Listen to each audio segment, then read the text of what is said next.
오늘 주님께서 주신 말씀은 민수기 14장 39절에서 45절까지 말씀입니다.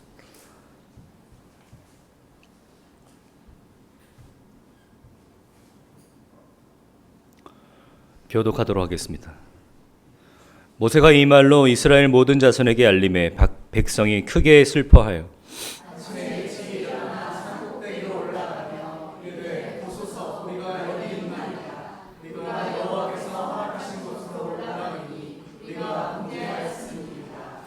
모세가 이르되 너희가 어찌하여 이제 여호와의 명령을 범하느냐 이 일이 형통하지 못하리라.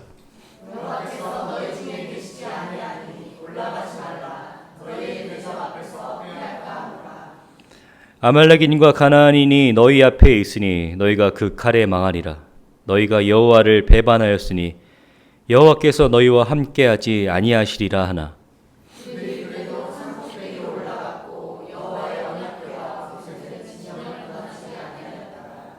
아말렉인과 산간지대에 거주하는 가나안인이 내려와 그들을 무찌르고 호르맛까지 이르렀더라. 아멘.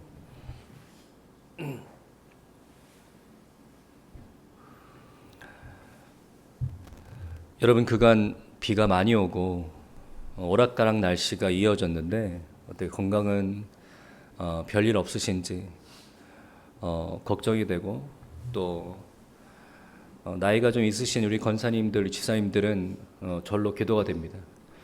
오늘 이 시간 하나님께 구별하여서 드리는 이 예배 시간에 특별한 하나님의 은혜가 여러분과 함께하기를 주님의 이름으로 축원합니다.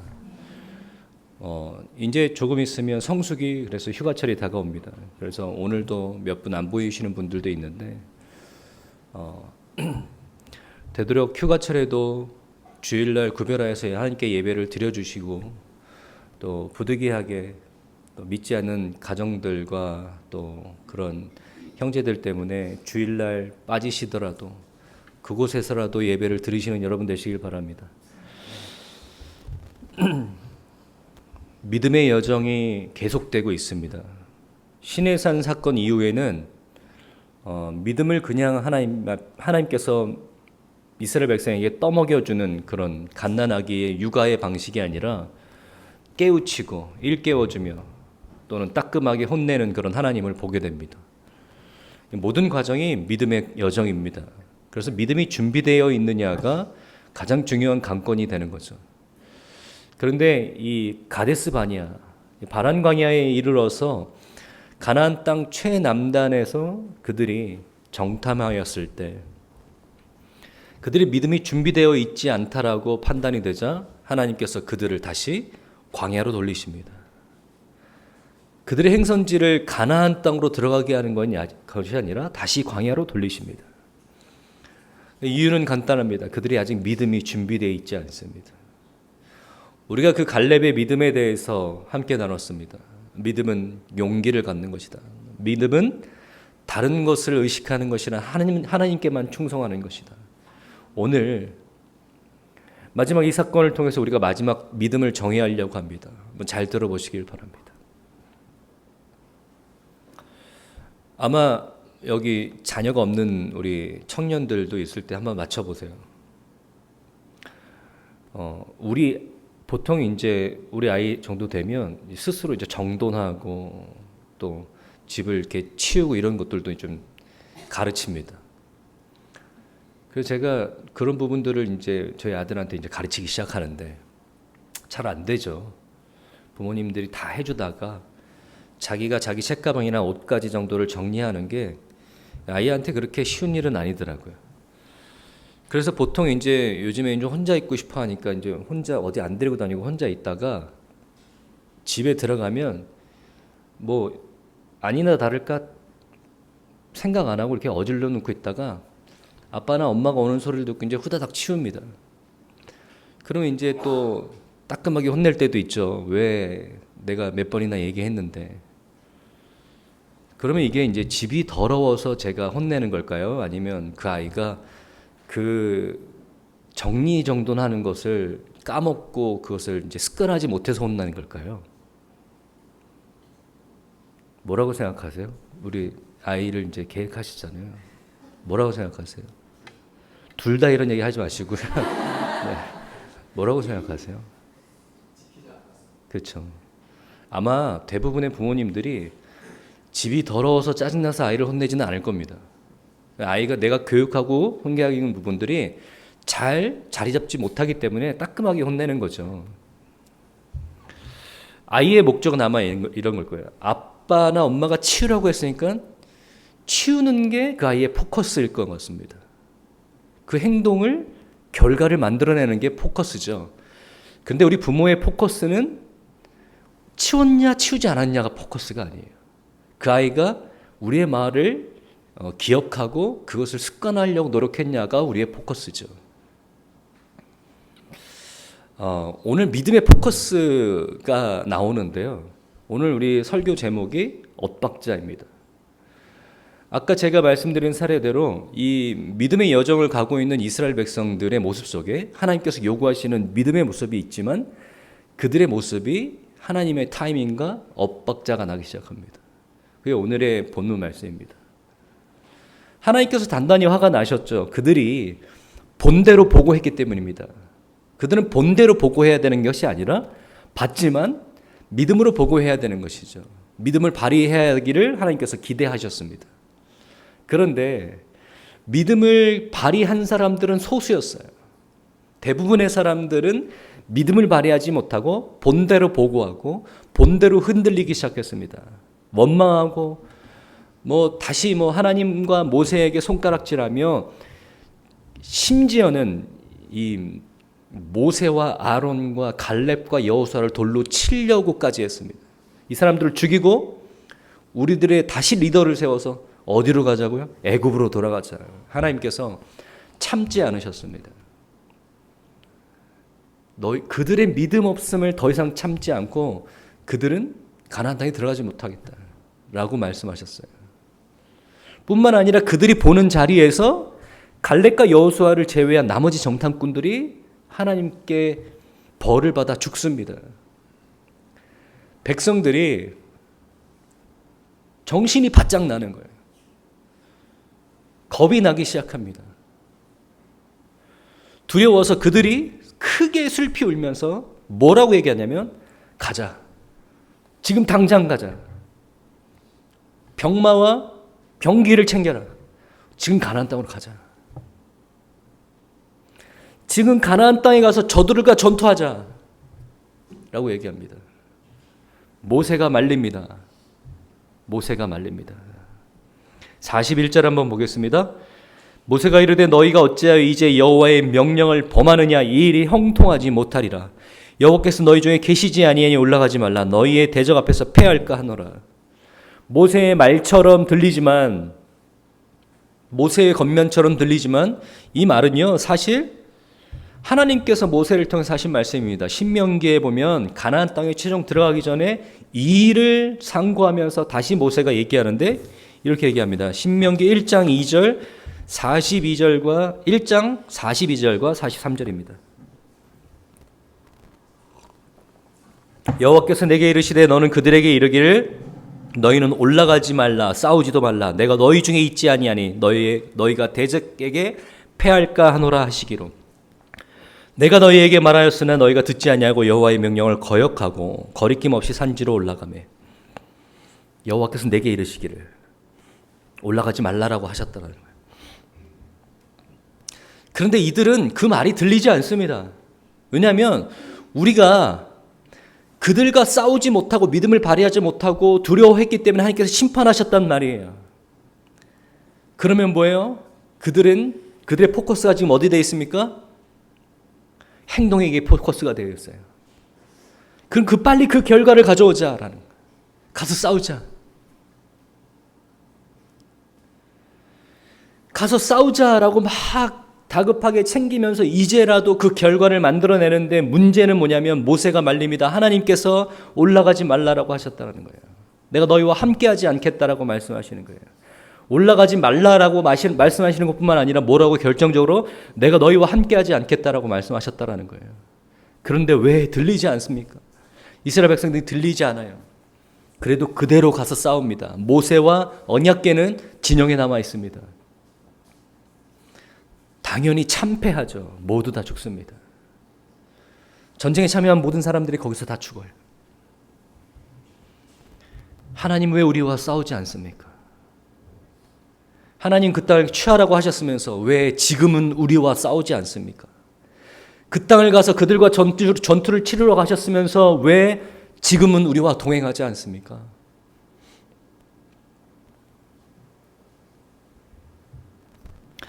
하나님께서 요구하시는 건 그들이 갖게 될 그 결과가 아닙니다. 하나님께서 그들에게 요구하시는 건 그들이 하나님과 함께 하고 있다라는 것을 믿는 믿음입니다. 그들이 하나님과 함께 하고 있다면 모든 불가능을 가능케 만들 거라는 그 믿음이 하나님께서 원하시는 그들의 결과지. 그들이 가서 그들의 힘으로 그 땅을 취하고 싸우고 그들의 용기를, 그들의 능력을 뽐내는 것이 하나님의 믿음이, 하나님의 목적이 아닙니다. 그것은 하나님의 타이밍이 아니에요. 하나님께서 함께 하시는 타이밍이 아니었습니다. 이스라엘 백성들을 광야로 이끄셨을 때 그들을 내내 믿음의 여정 가운데 믿음을 가르치시고 믿음을 보이셨습니다. 믿음을 요구하셨습니다. 그 광야의 여정 가운데 하나님의 믿음의 원리가 하나 있었는데 뭐냐면 구름기둥과 불기둥이 그들을 함께 했다라는 겁니다. 그 본문 말씀을 한번 볼까요? 출애굽기 13장입니다. 여호와께서 그들 앞에 가시며 낮에는 구름기둥으로 그들의 길을 인도하시고 밤에는 불기둥을 그들에게 비추사 낮이나 밤이나 진행하게 하시니 낮에는 구름기둥 밤에는 불기둥이 백성 앞에서 떠나지 아니하리라. 하나님께서 불기둥과 구름기둥으로 이스라엘 백성들을 인도하셨어요.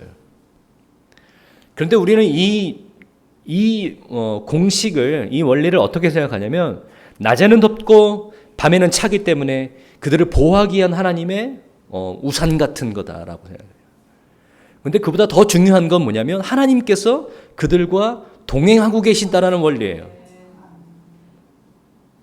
좀 더 자세하게 이 성격을 이야기하는 것을 볼까요? 민수기 9장입니다. 17절에서 23절입니다. 좀 길지만 차근차근히 눈으로 따라오시면서 한번 보세요. 어떤 하나님의 마음이 담겨져 있는지. 구름이 성막에서 떠오를 때에는 이스라엘 자손이 행진하였고 구름이 머무는 곳에 이스라엘 자손이 진을 쳤으니 이스라엘 자손이 여호와의 명령을 따라 행진하였고 여호와의 명령을 따라 진을 쳤으며 구름이 성막 위에 머무는 동안에는 그들이 진영에 머물렀고 구름이 성막 위에 머무는 날이 오랠 때에는 이스라엘 자손이 여호와의 명령을 지켜 행진하지 아니하였으며 혹시 구름이 성막 위에 머무는 날이 적을 때에도 그들이 다만 여호와의 명령을 따라 진영에 머물고 여호와의 명령을 따라 행진하였으며 혹시 구름이 저녁부터 아침까지 있다가 아침에 그 구름이 떠오를 때에는 그들이 행진하였고 구름이 밤낮 있다가 떠오르면 곧 행진하였으며 이틀이든지 한 달이든지 1년이든지 구름이 성막 위에 머물러 있을 동안에는 이스라엘 자손이 진영에 머물고 행진하지 아니하다가 떠오르면 행진하였으니 곧 그들이 여호와의 명령을 따라 진을 치며 여호와의 명령을 따라 행진하고 또 모세를 통하여 이르신 여호와의 명령을 따라 여호와의 직임을 지켰더라. 하나님께서 그들 가운데 함께 하셨던 불기둥과 구름기둥을 함께 하셨던 믿음의 원리는요, 하나님께서 함께 하신다, 하나님께서 동행하신다라는 겁니다. 그러니까 갈렙이 믿음을 발휘할 수 있었던 건 뭡니까? 하나님께서 우리와 함께 하신다면 그들과 싸워서 그 땅을 취할 수 있다라는 겁니다. 근데 그들은 믿음을 발휘하지 못했다는 건 뭐예요? 자기를 주목하는 거예요. 나의 능력을 주목하는 겁니다. 나의 상황을 주목하는 겁니다. 왜요? 왜 그렇게 주목합니다? 왜 그렇게 주목합니까? 이해되죠? 왜 그렇게 주목합니까? 가서 싸울 사람은 나잖아요. 가서 칼 휘두르고 나팔 불고 뛰어다닐 사람은 나잖아요. 그러니까 그 사람들은 뭡니까? 내가 가진 능력과 내가 가진 병기와 내가 가진 숫자에 주목합니다. 그런데 믿음은요? 여러분, 믿음은요? 전능하신 하나님의 그 능력, 그 위대하심, 그 주권을 믿는 그 믿음입니다. 보통 우리가 우리의 믿음을 설명할 때 그 믿음을 발휘하는 그 대상자, 곧 우리의 어떤 확신과 결단과 모습과 순종과 뭐 그런 정도를 가지고 우리의 믿음을 설명합니다. 하지만 믿음의 정말로 중요한 것은요, 우리가 믿는 그 대상, 우리가 그 믿는 그 대상을 우리가 얼마나 신뢰하느냐. 그 모든 것들이, 그 모든 능력과 모든 기적과 모든 행사가 그를 통해서 나온다라는 그 사실을 믿는 겁니다. 그러니까 우리의 확신과 우리의 결단과 우리의 의지 위에 여러분의 믿음을 세우지 마십시오. 하나님의 그 위대하심, 하나님의 그 통치, 하나님의 그 능력 위에 여러분의 믿음을 세우셔야 됩니다. 어느 때라도 하나님께서 여러분들과 우리와 함께 하신다면 어느 때라도 하나님의 뜻대로 이루실 수 있다는 것을 기억하시는 여러분 되시길 바랍니다. 그런데 이들은요, 아직 못 깨달았어요. 하나님께서 그들과 함께 하시지 않겠다라고 말씀하셨는데 그들은 아랑곳하지 않고 올라가서 싸웁니다. 모세가 그렇게 이야기하고 또 실제로 뭡니까? 언약궤가 동행하지 않습니다. 이스라엘 백성에게 언약궤는요, 하나님의 발등상이라는 뜻이에요. 하나님의 임재, 하나님이 함께 하신다라는 뜻입니다. 그래서 언약궤가 움직이면 이스라엘 백성들의 진영이 움직이기 시작했습니다. 언약궤가 멈추면 이스라엘 백성들의 진영이 멈췄어요. 그 하나님의 임재, 능력, 동행을 상징합니다. 그런데 그 언약궤가 동행하지 않는데도 그들은 올라갑니다. 그들의 마음속엔 단지 그거 하나뿐이에요. 우리가 하나님 앞에 실수했다, 잘못했다. 그 행동의 결과를 빨리 가져오자 이거예요.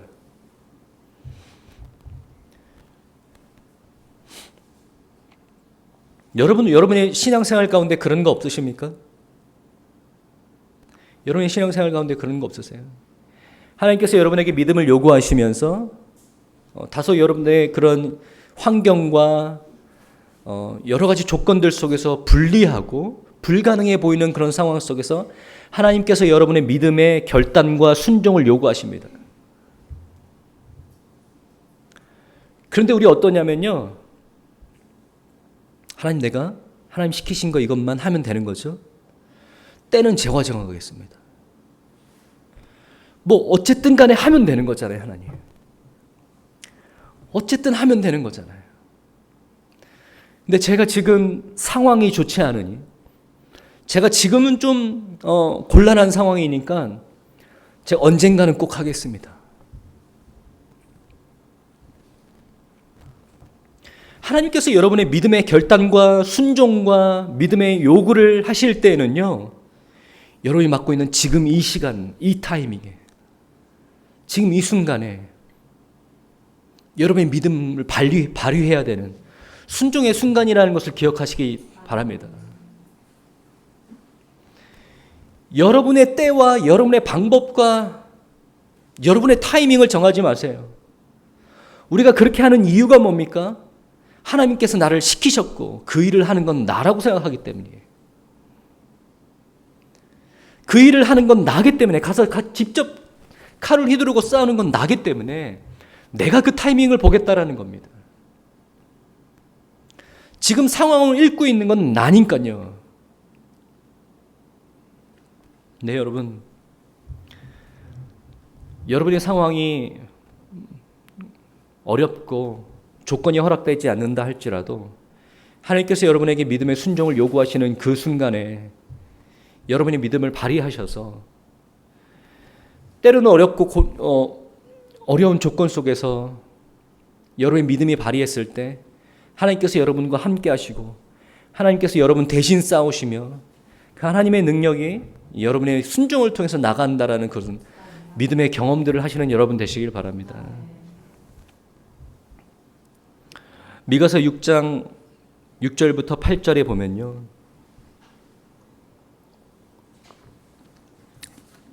미가 선지자가 하나님께서 과연 우리에게 무엇을 원하실까? 라는 고민 속에 이런 답을 내립니다. 내가 무엇을 가지고 여호와 앞에 나아가며 높으신 하나님께 경배할까? 내가 번제물로 1년 된 송아지를 가지고 그 앞에 나아갈까? 여호와께서 천천의 순양이나 만만의 가물 같은 기름을 기뻐하실까? 내 허물을 위하여 내 맏아들을 내 영혼의 죄로 말미암아 내 몸의 열매를 드릴까?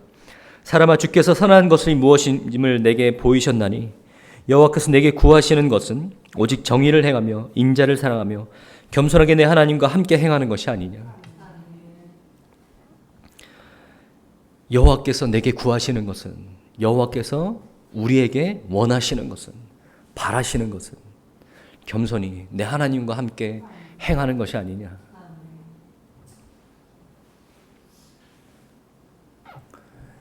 여러분, 믿음의 마지막 단추는요, 하나님께서 여러분에게 순종을 요구하실 때, 믿음의 증거를 요구하실 때, 그때 여러분의 상황과 환경을 바라보는 것이 아니라 그때 그 타이밍에 하나님께 순종하며 행함으로 여러분의 믿음을 드러내시는 여러분 되시길 바랍니다. 두려워하지 마시고 여러분의 조건을 따지지 마시고 하나님께서 함께 하신다면 모든 것을 할 수 있다는 여러분의 믿음이 발휘되셔야 됩니다. 하나님께서 우리에게 원하시는 것은 그 믿음입니다. 그 결과가 아니고요. 그 행동이 아니고요. 그 믿음이에요.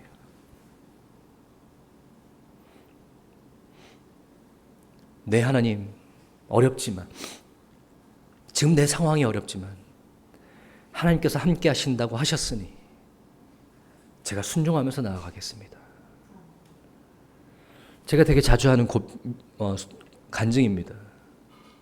왜냐하면 저는 항상 그것 때문에 하나님께 감사하고 그 하나님을 다시 한번 신뢰하는 계기가 됐습니다. 목회 2년 만에 슬럼프가 찾아왔어요. 누가 괴롭혔다는 얘기 아닙니다. 목회 2년 만에 슬럼프가 찾아왔습니다. 어떻게 설교해야 될지, 어떻게 교회를 운영해야 될지 아무것도 모르겠고 모든 것이 무겁게 느껴졌습니다. 사람들의 시선도 굉장히 부담스럽게 느껴졌어요. 여기 앉아 계신 모든 분들이 다 나를 향해서 저 사람 지금 무슨 소리를 하는 거야 라는 그런 느낌으로 듣고 계신 것 같았어요. 어려웠습니다. 자신감이 바닥이었습니다. 뭘 해도 다 실패할 것 같았어요. 내가 생각했던 목회가 이런 목회가 아니구나. 내가 생각했던 담임 목회가 이런 게 아니구나라고 얼마나 힘들었는지 모릅니다. 그런데 그때 하나님께서 저에게 주신 말씀이 뭐였냐면 함께 모여서 기도하는 기도회를 시작하라고 주셨어요. 마음을 주셨어요. 제가 하나님께 따지기 시작했습니다. 하나님, 제가 지금 제 상황 보이지 않으십니까? 제 상황 보이지 않으세요? 지금 제가 상황이 좋지 않습니다. 제가 지금 기도회를 인도한다는 것이 가능하지 않을 것 같습니다.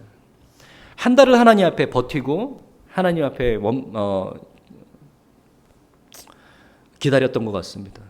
결국에는 그 상황이 절대로 좋아지지 않았고 하나님께서 하라고 하셨으니 하나님께서 함께 하시겠다.